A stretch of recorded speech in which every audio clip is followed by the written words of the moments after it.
এয়া চাওক ৰান্ধি আছোঁ এটা টেষ্টি বস্তু। মুখখন হাঁহি দেখিছে নাই? মানে গাহৰি লভাৰসকলৰ যেতিয়া ঘৰত গাহৰি ৰন্ধা হয় এনেকুৱাই হাঁহি ওলায়।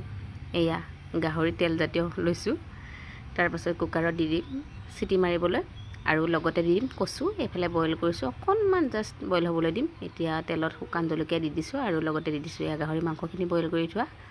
ইমান ভাল লাগে অ' গাহৰি মাংস নোখোৱাসকলে কিন্তু বেয়া নাপাব দেই। পূৰা ৰান্ধি আছোঁ আৰু কি কৰিব আৰু। গাহৰি মাংস বহুত দিনৰ মূৰত খোৱা হয়। আচলতে গাহৰি মাংস যিহেতু বাকীসকলে নচলে, কেইটামান মানুহৰ কাৰণেহে, আৰু বাইছে বাও বহুত ভাল পায় মানে, সেইটো কাৰণে বনাইছোঁ। আৰু লগতে এয়া পিঁয়াজ দি দিছোঁ, মানে কি ক'ম আৰু, খাওঁ খাওঁ লাগি যায় গম পায়নে। এয়া আদা নহৰু শুকান জলকীয়া এনেকৈ আধা খুন্দি থৈছিলোঁ দি দিছোঁ, আৰু এয়া নিমখ দি দিলোঁ, হালধি। আপোনালোকে গাহৰি মাংস খাই কোনে কোনে ভাল পায়? মই কিন্তু বহুত ভাল পাওঁ দেই। এয়া চাওঁ কি বঢ়িয়া লাগিছে ন। এতিয়া কচুখিনি দি দিছোঁ। এনেকৈ মানে গাহৰি মাংসখিনি তেলত এনেকৈ কচু দিলে খায়ো ভাল লাগে, আৰু মানে গাহৰি মাংসত বোলে কচু দিলে বীজাণুও নোহোৱা হয় বুলি কয়।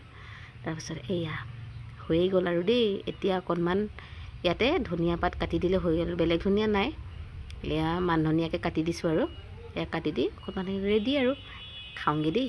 আজিলৈ বাই বাই।